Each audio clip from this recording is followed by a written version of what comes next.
மணப்பாறை மாடு கட்டி மாயவரம் ஏறு பூட்டி மணப்பாறை மாடு கட்டி மாயவரம் ஏறு பூட்டி வயக்காட்ட உழுது போடு சின்ன கண்ணு பசும் தழைய போட்டு பாடுபடு செல்ல கண்ணு ஆத்தூரு கிச்சடி சம்பா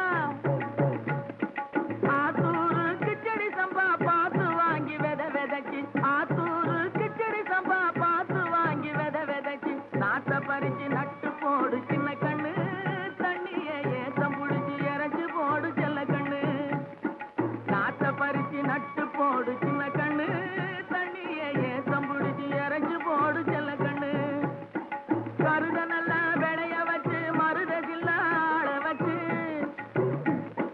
கருத நல்லா விளைய வச்சு மருத சில்லாட வச்சு அறுத்து போடு களத்து மேட்டில சின்ன கண்ணு நல்லா அடிச்சு தூக்கி அளந்து போடு செல்ல கண்ணு பொதிய ஏற்று வண்டியில பொள்ளாச்சி சந்தையிலே பொதிய ஏற்று வண்டியில பொள்ளாச்சி சந்தையிலே விருதுநகர் வியாபாரிக்கு சின்ன கண்ணு.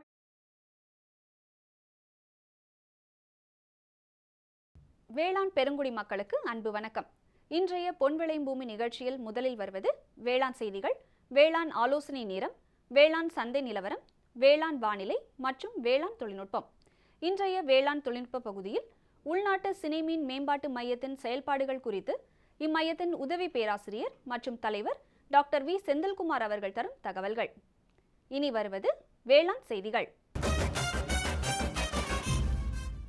வணக்கம். வேளாண் செய்திகள். முதலில் வருவது மாத்தி யோசிச்சேங்க. குறுகிய காலத்தில் லாபம் தரும் முள்ளங்கி சாகுபடி செய்து பயனடைந்த நாமக்கல் மாவட்டம் தேவராயபுரம் பகுதியைச் சேர்ந்த வேளாண்மையாளர் கே பாலசுப்ரமணியன் அவர்கள் தரும் செய்திகள். வேளாண் ஆலோசனை நேரத்தில் வாத்து வளர்ப்பு முறைகள் மற்றும் தமிழக பாரம்பரிய வாத்து இனங்கள் குறித்து காஞ்சிபுரம் மாவட்டம் ஏனாத்தூர் உழவர் பயிற்சி மையத்தின் உதவி பேராசிரியர் மற்றும் தலைவர் டாக்டர் பி வீரமணி அவர்கள் தரும் தகவல்கள். தொடரும் வேளாண் ஆலோசனை நேரத்தில் இன்றைய தாவர பகுதியில் கீரைகள். இன்றைய வேளாண் சந்தையில் வேளாண் ஒழுங்குமுறை விற்பனை கூடங்களில் வேளாண் விளைபொருட்களின் விலை நிலவரம். தாராபுரம் உழவர் சந்தையில் காய்கறிகளின் இன்றைய விலை நிலவரம். ஈரோடு மாவட்டம் சத்தியமங்கலம் மலர் சந்தையில் வணிக மலர்களின் இன்றைய விலை நிலவரம். தமிழ்நாடு பட்டுக்கூடு மற்றும் கச்சாப்பட்டு நூலின் விலை நிலவரம். வேளாண் வானிலையில் வடகிழக்கு மண்டல மாவட்டங்களுக்கான வானிலை அறிவிக்கை. உழவர் மற்றும் மீனவர்களுக்கான வானிலை முன்னறிவிப்பு. விரிவான செய்திகள். மாத்தி யோசிச்சேங்க. அதிக மருத்துவ பண்புகளை கொண்ட முள்ளங்கியில் fibre, riboflavin, potassium, copper, vitamin B6, calcium, manganese போன்ற சத்துக்கள் அடங்கியுள்ளன. மேலும் ஆந்தோசைனின் மற்றும் போலிக் ஆசிட் நிறைந்துள்ளதால் புற்றுநோயை எதிர்த்து போராடுகிறது. இத்தகைய குணமிக்க முள்ளங்கி சாகுபடி செய்து பயனடைந்த நாமக்கல் மாவட்டம் தேவராயபுரம் பகுதியைச் சேர்ந்த வேளாண்மையாளர் கே பாலசுப்ரமணியன் அவர்கள் தரும் செய்திகள்.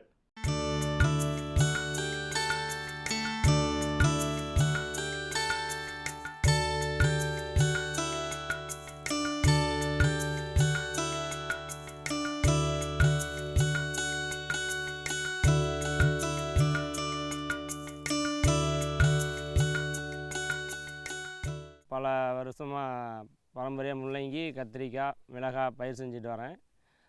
இந்த முள்ளங்கி தீவிரமாக செஞ்சிகிட்ருக்கிறேன்.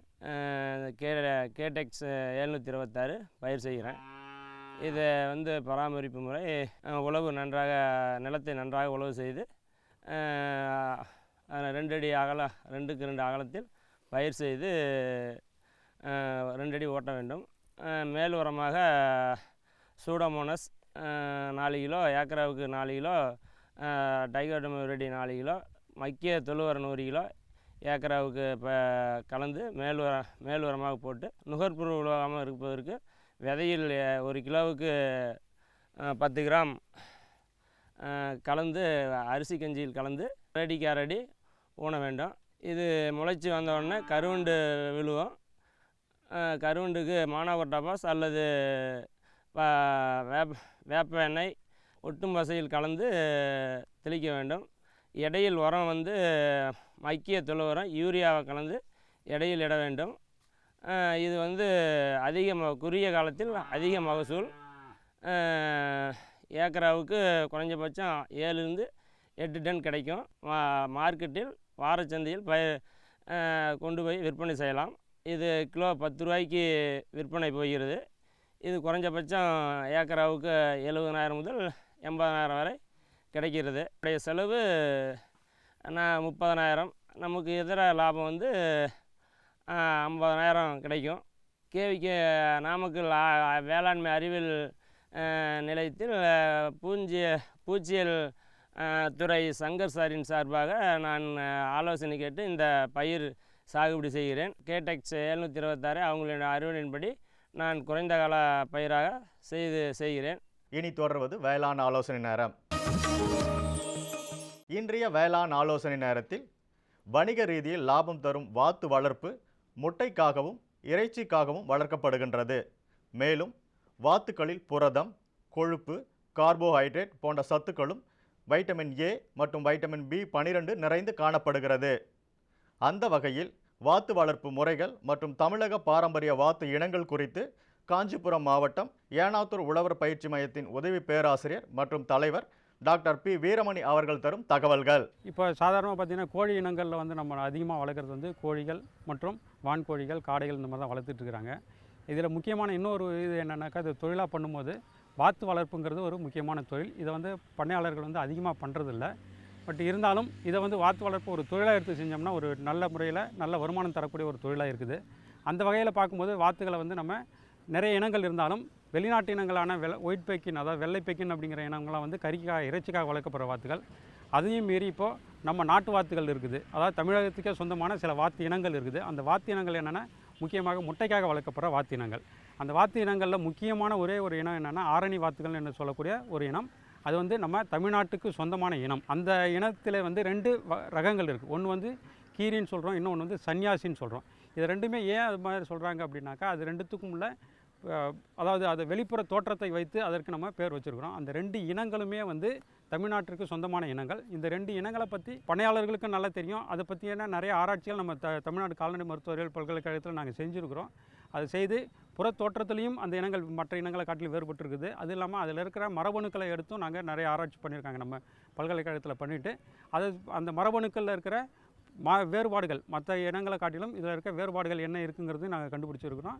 அதே மாதிரி பார்த்திங்கன்னா அந்த மரபணு வழியாக, அதாவது அந்த நாட்டு வாத்துகளோட வழி தோன்றல்கள் அது வந்து எப்படியெல்லாம் வந்தது அப்படிங்கிறதையும் வந்து இந்த மரபணுகளை வச்சு நம்ம பார்த்ததில் நம்ம நாட்டினங்கள், அதாவது தமிழ்நாட்டுக்கே சொந்தமான இந்த வாத்து இனங்களானது மற்ற இனங்களை காட்டிலும் வேறுபட்டு இருக்கிறதுனால இது வந்து தமிழ்நாட்டின் இனங்கள் அப்படிங்கிறது வரையறுக்கப்படணும். இதுதான் வந்து சன்னியாசி அப்படிங்கிற ஒரு வாத்து இனம். இதில் சன்னியாசி பெட்டை வாத்துகள். இது சன்னியாசியோட சேவல் வாத்துகள் வந்து வேறு மாதிரி இருக்கும். அதோட ரெக்கைகளை வச்சு நம்ம சொல்லிடலாம்.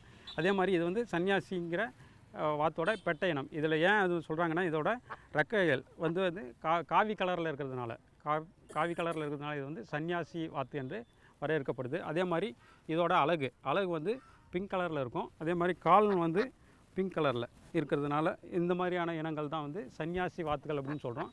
இதோட மரபணுக்களும் மற்ற இனங்களோட மரபணுக்களும் வேறுபட்டு இருக்குது. அதனால் வந்து இதை வந்து ஒரு வாத்து இனமாக நம்ம வந்து அங்கீகரிக்கலாம். அதே மாதிரி இந்த ஆரணி வாத்துகளில் இருக்கக்கூடிய இன்னொரு ரகமானது கீரி வாத்து அப்படின்னு சொல்லக்கூடிய வாத்து. அதில் முக்கியமான விஷயம் என்னென்னாக்கா, இதோட ரெக்கைகள் வந்து அதாவது ப்ரௌன் அண்டு மற்றும் கருப்பு கலர் 2 அடர்ந்து ஒரு கோடு போட்ட மாதிரி வரிசையாக, அதாவது ஸ்ட்ரையேஷன்ஸ்னு ஆங்கிலத்தில் சொல்லக்கூடிய அந்த மாதிரி கோடு போட்ட விதமாக இருக்கிறதுனால, கீரண மாதிரி இருக்கிறதுனால இது கீரி வாத்து என்று வரையறுக்கப்படுது.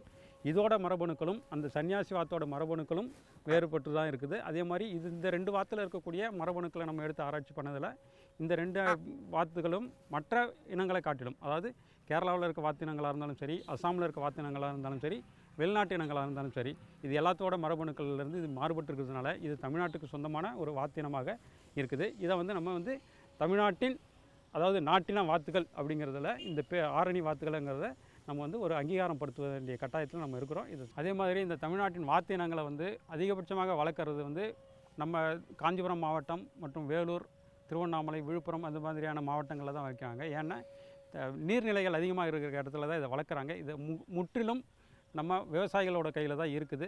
அவங்க தான் இதை முழுசாக பாதுகாத்து வராங்க. இதுக்குண்டான வளர்ப்பு முறைன்னு பார்த்தீங்கன்னாக்கா, மற்ற கோழி இனங்களை காட்டிலும் இது வந்து வளர்ப்பு முறை ரொம்பவும் சுலபமானது. ஏன்னா மற்ற கோழிகளுக்கு தான் கொட்டை அமைச்சு இதெல்லாம் வளர்க்குறது. இது அவ்வாறு இல்லாமல் இதை வந்து ஒரு நாடோடி வளர்ப்பு முறையில் தான் நம்ம வளர்த்துட்ருக்குறாங்க. இது நார்மலாகவே இந்த வளர்ப்பு முறைன்னு பார்த்தீங்கன்னாக்கா, நெல் வயல்கள் எங்கே அதிகமாக இருக்குதோ நெல் அறுவடை சீசனுக்கு தகுந்த மாதிரி தான் இதை வளர்க்குறாங்க. ஏன்னா அதோட மேய்ச்சல் வந்து முற்றிலுமாக நெல் அறுவடை செய்யப்பட்ட நிலங்களை சார்ந்தே வளர்க்கப்பட்டு வருகிறது.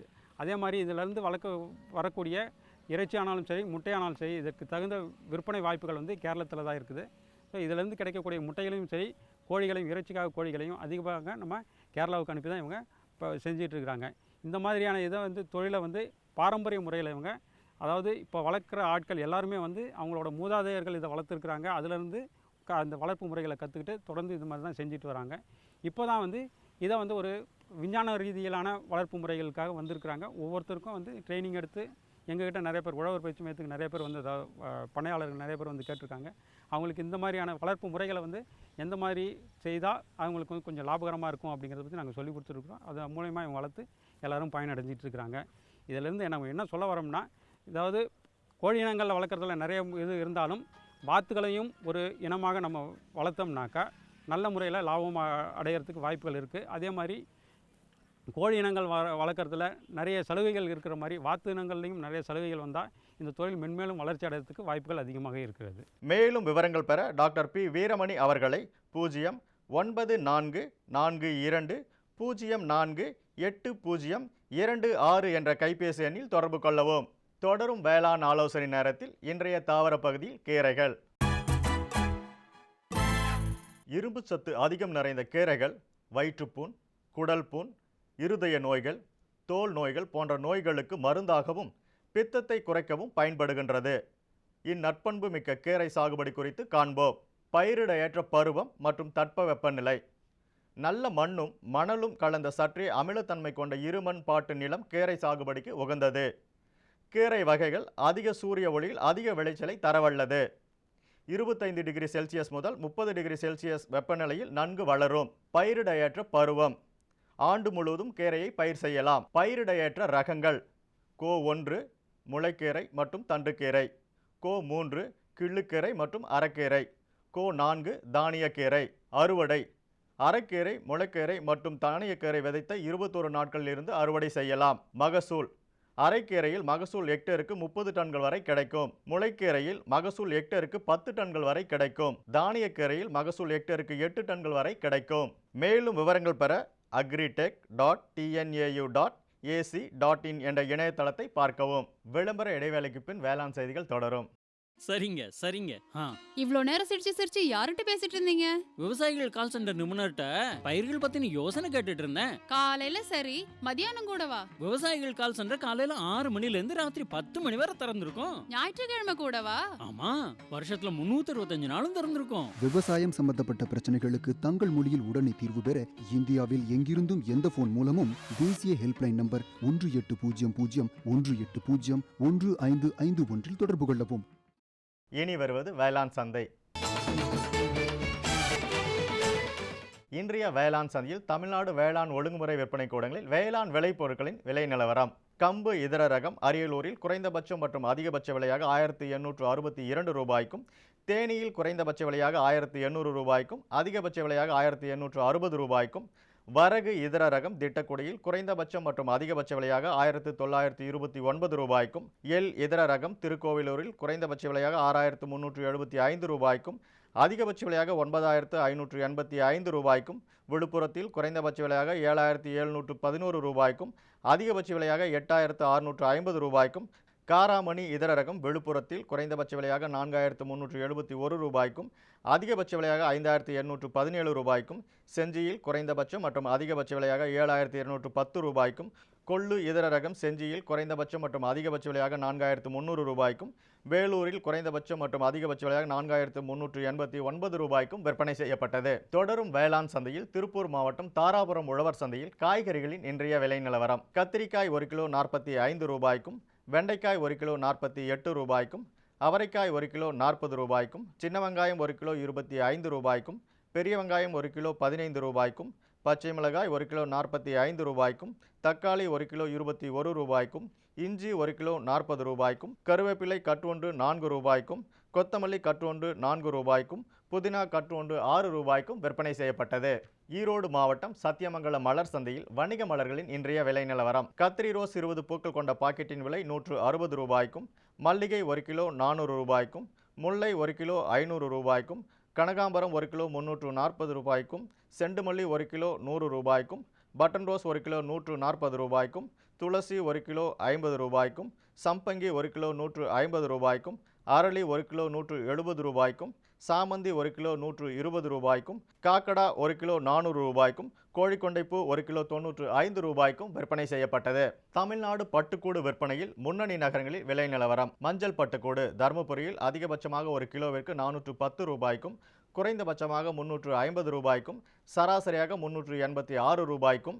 வெண்பட்டுக்கூடு அதிகபட்சமாக 1 கிலோவிற்கு 630 ரூபாய்க்கும், குறைந்தபட்சமாக 481 ரூபாய்க்கும், சராசரியாக 595 ரூபாய்க்கும். கோயம்புத்தூரில் வெண்பட்டுக்கூடு அதிகபட்சமாக 1 கிலோவிற்கு 580 ரூபாய்க்கும், குறைந்தபட்சமாக 550 ரூபாய்க்கும், சராசரியாக 560 ரூபாய்க்கும் விற்பனை செய்யப்பட்டது. ஓசூரில் மஞ்சள் பட்டுக்கூடு அதிகபட்சம் மற்றும் குறைந்தபட்சம் சராசரியாக 320 ரூபாய்க்கு விற்பனை செய்யப்பட்டது. காஞ்சிபுரம் அண்ணா பட்டு பரிமாற்றகத்தில் பல்முனை கச்சாப்பட்டின் விலை 1 கிலோவிற்கு அதிகபட்சமாக 3570 ரூபாய்க்கும், குறைந்தபட்சமாக 3295 ரூபாய்க்கும், சராசரியாக 3523 ரூபாய்க்கும் விற்பனை செய்யப்பட்டது. இனி வருவது வேளாண் வானிலை. வடகிழக்கு மண்டல மாவட்டங்களான திருவள்ளூர், காஞ்சிபுரம், சென்னை, வேலூர், திருவண்ணாமலை, விழுப்புரம், கடலூர் ஆகிய மாவட்டங்களில் காற்றின் வெப்பநிலை அதிகபட்சமாக 31.5 டிகிரி செல்சியஸ் ஆகவும், குறைந்தபட்சமாக 24.2 டிகிரி செல்சியஸ் ஆகவும், காற்றின் ஒப்பு ஈரப்பதம் 76.6%ஆகவும், காற்றின் வேகம் மணிக்கு 5 கிலோமீட்டராகவும், மண்ணின் ஈரப்பதம் 15 சென்டிமீட்டர் ஆழத்தில் 18.1%ஆகவும், மண்ணின் வெப்பநிலை 15 சென்டிமீட்டர் ஆழத்தில் 31.3 டிகிரி செல்சியஸ் ஆகவும், சூரிய கதிர்வீச்சு 597.9 கலோரி பெர் சென்டிமீட்டர் ஸ்கொயராகவும், வளிமண்டல அழுத்தம் 1012.7 ஹெக்டா பாஸ்கல் அளவாகவும் இருந்தது. வானிலை முன்னறிவிப்பு. உழவர்களுக்கான வானிலை முன்னறிவிப்பு. தென் தமிழகத்தின் ஒரு சில இடங்களில் மழை பெய்யக்கூடும். வட தமிழகம் மற்றும் புதுச்சேரியில் வறண்ட வானிலையே நிலவக்கூடும். மீனவர்களுக்கான வானிலை முன்னறிவிப்பு. பலமான காற்று கிழக்கு திசையிலிருந்து மணிக்கு 45 முதல் 55 கிலோமீட்டர் வேகத்தில் தென் தமிழக கடலோர பகுதிகளில் வீசக்கூடும். வட தமிழகம் மற்றும் புதுச்சேரியில் எச்சரிக்கை ஏதும் இல்லை. இத்துடன் இன்றைய வேளாண் செய்திகள் நிறைவு பெறுகிறது. மீண்டும் நாளைய வேளாண் செய்திகள் சந்திப்போம். வணக்கம். குழம்புல மசாலா அதிகமா இருக்கு. எத்தனை முறை சொல்லியிருக்கேன், எவ்வளவு தேவையோ அதை மட்டும் போடுன்னு. அட, நான் எப்பவோ ஒரு முறை இப்படி பண்றேன். ஆனா நீங்க வயல்ல எப்பவுமே கண்ட கிருமிநாசினிய போடுறீங்க. அப்ப அது மருமக சொல்றது சரிதான். பாரு, வயல்ல எத்தனை தேவையோ அத்தனை மருந்து தான் போடணும். நினைவுல வையுங்க, கிருமிநாசினி விஷத்தன்மை கொண்டது. டப்பாவுல எழுதப்பட்டிருக்கும் அளவுல தான் மருந்த போடணும். முதலில் பேரோமோன் ட்ராப், லைட் ட்ராப், உதவும் கிருமிகள், உயிரி கிருமிநாசினி ஆகியவற்றை பயன்படுத்த வேண்டும். அவசியம் ஏற்பட்டால் மட்டுமே ரசாயன கிருமிநாசினியை பயன்படுத்த வேண்டும். தெளிப்பை காலை மாலை கையுறை, மாஸ்க் மற்றும் உடலை முழுவதும் மூடும் உடை அணிந்து செய்யுங்கள். காற்றின் திசையில் தெளிக்கும் போது பின்னால் செல்லவும். மருந்தின் டப்பா தெளிக்கும் கருவியை பாதுகாப்பான இடத்தில் வையுங்கள். இப்ப கொஞ்சம் புரிஞ்சுதா? புரிஞ்சுக்கிட்டேன் ராணி. இனிமே தப்பு பண்ண மாட்டேன். மருமக உனக்கு தண்ணி காட்டிட்டா இல்ல.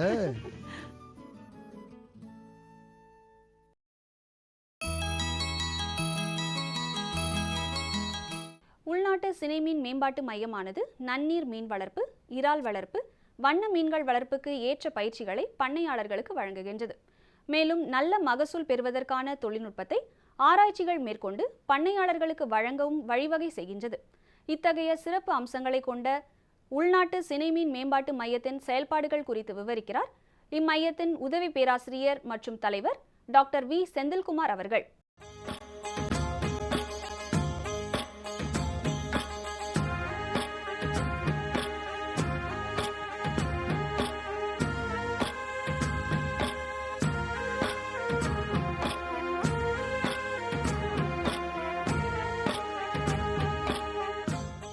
இப்போது விவசாயத்துக்குன்னா பயிருக்கு பாதுகாப்பு திட்டம், அரசனுடைய இன்சூரன்ஸ் ஸ்கீம்ஸு இப்படியெல்லாம் இருக்குதுங்க ஐயா.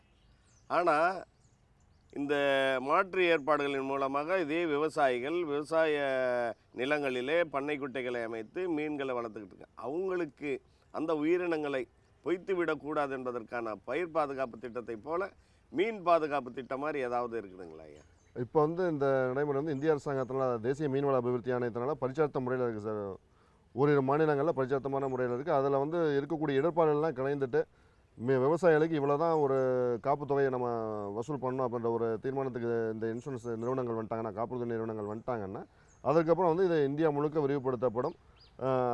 50 விழுக்காடு காப்பீட்டு தொகையை வந்து அரசாங்கம் செலுத்துகிற மாதிரியும் 50 விழுக்காடு வந்து சிறு குறு விவசாயிகள் அவங்களுடைய பங்கீட்டை கொடுத்து இந்த காப்புறுதி திட்டத்தையும் வந்து செயல்படுத்துறதுக்கான முனைப்பில் வந்து இப்போ தேசிய மீன்வள அபிவிருத்தி ஆணையம் இறங்கியிருக்காங்க. அதற்கு தேவையான அடிப்படை தகவல்களை நம்ம மீன்வள பல்கலைக்கழகமும் அவங்களுக்கு வழங்கிக்கிட்டு இருக்கோம். இன்னும் கூடிய வரையில் அது வந்துடும்ன்றன்னு நம்ம நம்பிக்கை கொள்ளலாம். இப்போது எனக்கு ஒரு 5 ஏக்கர் நிலம் இருக்குதுங்க ஐயா.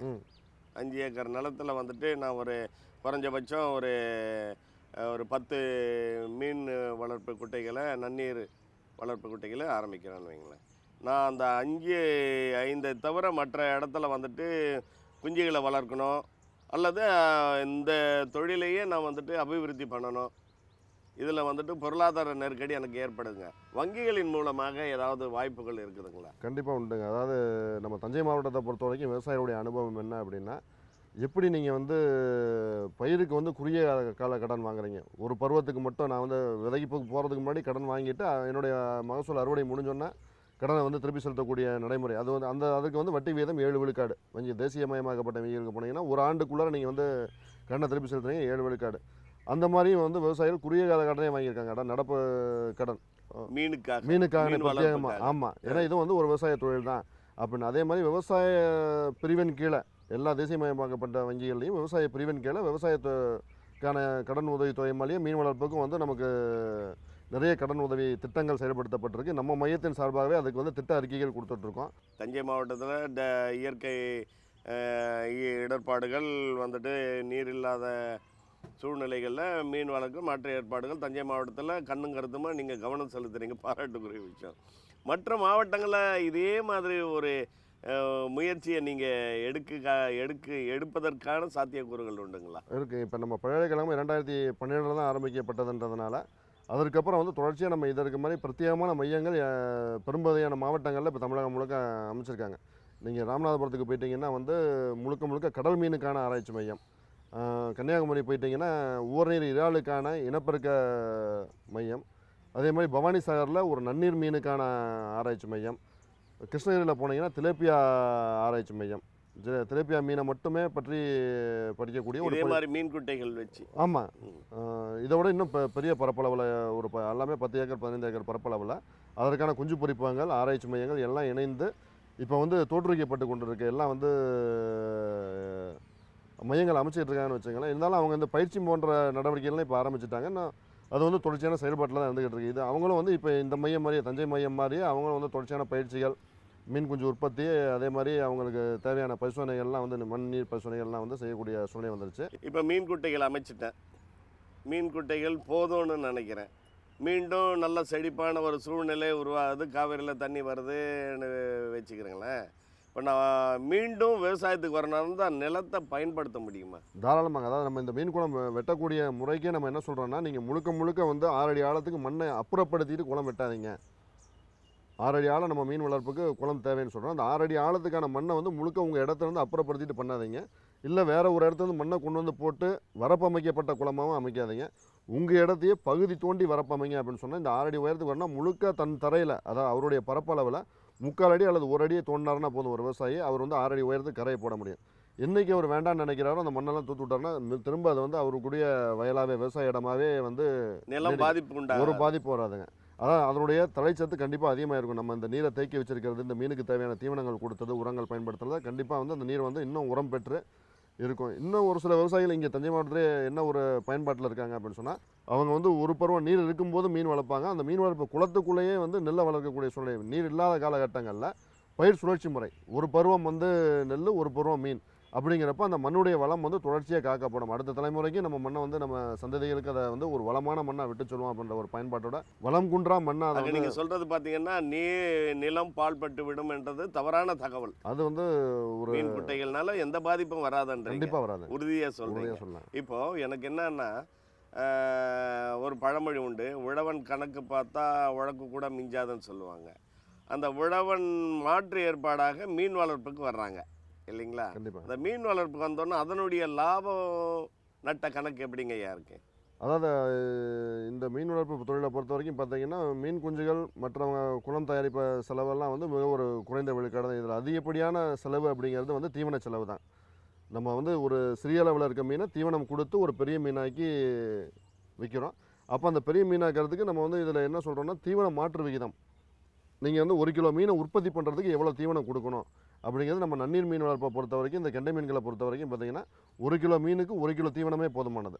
நீங்கள் கம்பு, சோளம், கேழ்வரகு, தவிடு, புண்ணாக்கு எல்லாம் கலந்து 1 கிலோ பொருளாக வந்து கொடுத்தா அது வந்து 1 கிலோ மீனாக மாறி இருக்கும் அப்படின்னு தான் சொல்கிறோம். அவர் வந்து மொத்த விலைக்கு அவருடைய பண்ணையிலேயே நேரடியாக சந்தைக்கு எடுத்துகிட்டு போகாமல், இல்லை அவர் வந்து சில்லறை விலைக்கு விற்பனை பண்ணாமல் மொத்த வியாபாரிகிட்ட கொடுத்தா கூட இன்றைக்கி வந்து 130 ரூபாயிலிருந்து 140 ரூபாய்க்கு கூட வரைக்கும் விற்கக்கூடிய ஒரு சூழ்நிலை. ஒரு கிலோக்கு எப்படியும் ஒரு குறைஞ்சது 30லேருந்து 40 ரூபா வரைக்கும் ஒரு லாபம் ஈட்டக்கூடிய தொழிலாக தான் இருக்குது. நட்டம் கணக்கே வராதுன்றது உறுதியான. அதாவது சமூக காரணிகள் உறுதி செய்யப்பட்டால் தொடர்ச்சியாக எனக்கு வந்து ஒரு இணக்கமான நபர்கள் என்னை சுற்றி இருக்காங்க, என்னுடைய குலத்துக்கு அவங்கனால எந்த ஊரும் இல்லை, இல்லாத நம்ம மற்ற பறவைகள்னாலேயோ மற்ற உயிர் காரணிகள்னால என்னுடைய மீனுக்கு அழிமானம் இல்லை அப்படின்னா இந்த தொழிலில் வந்து ஒரு அந்த மாதிரி குந்தவம் இழைக்கக்கூடிய காரணிகள் எதுவும் இல்லைங்க. பெருசாக திடீர்னு ஒரே நாளில் வந்து நோய் வந்துடும், அனைத்து மீனும் இறந்து போயிடும்.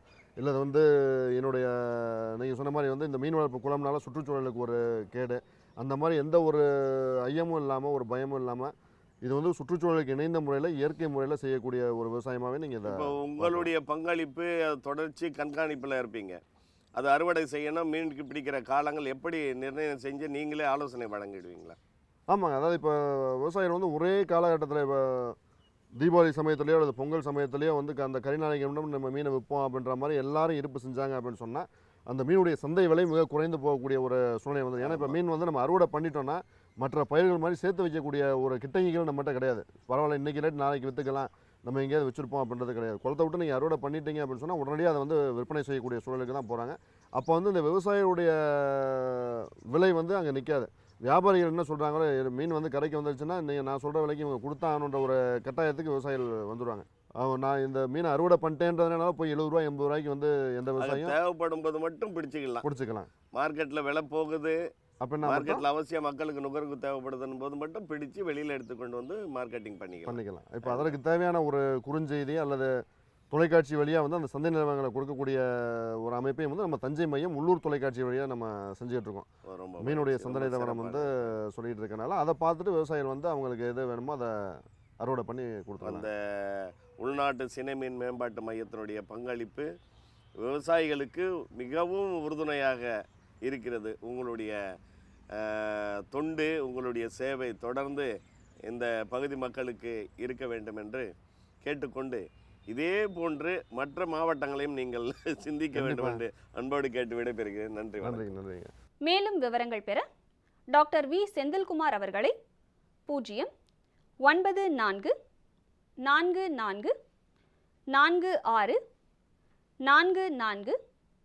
04 என்ற கைபேசி எண்ணில் தொடர்பு கொள்ளலாம்.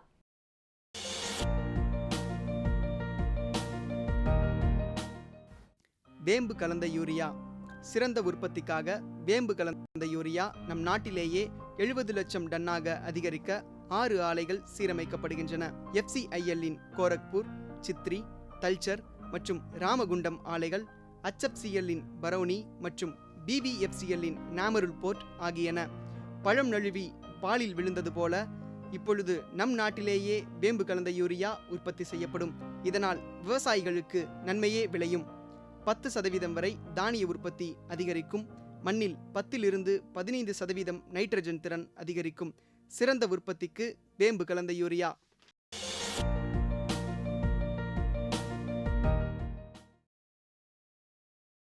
பதினாறு 2/2017 வியாழக்கிழமை அன்று பொன் விளையும் பூமி நிகழ்ச்சியில் மாத்தி யோசிச்சேங்க பகுதியில் அசோலா வளர்ப்பு குறித்து நாமக்கல் மாவட்டம் எருமைப்பட்டி சன் இந்தியா பால் பண்ணை வேளாண்மையாளர் எம் ராதாகிருஷ்ணன் அவர்கள் தரும் செய்தி. வேளாண் ஆலோசனை நேரத்தில் கோயம்புத்தூர் தமிழ்நாடு வேளாண்மை பல்கலைக்கழகம் வழங்கும் வேளாண் மண்டலங்களுக்கான வேளாண் அறிவிக்கை. வேளாண் தொழில்நுட்ப பகுதியில் மழை தூவி நீர்ப்பாசனத்தில் கால்நடை தீவன பயிர் சாகுபடி குறித்து தஞ்சாவூர் மாவட்டம் ஒரத்தநாடு கால்நடை மருத்துவக் கல்லூரி மற்றும் ஆராய்ச்சி நிலையத்தின் கால்நடை பண்ணை பயிலக வளாக உதவி பேராசிரியர் டாக்டர் டி செந்தில்குமார் அவர்கள் தரும் தகவல்கள் ஆகியன இடம்பெறும். மீண்டும் நாளைய பொன் விளையும் பூமி நிகழ்ச்சியில் சந்திப்போம். நன்றி, வணக்கம். வணக்கம்.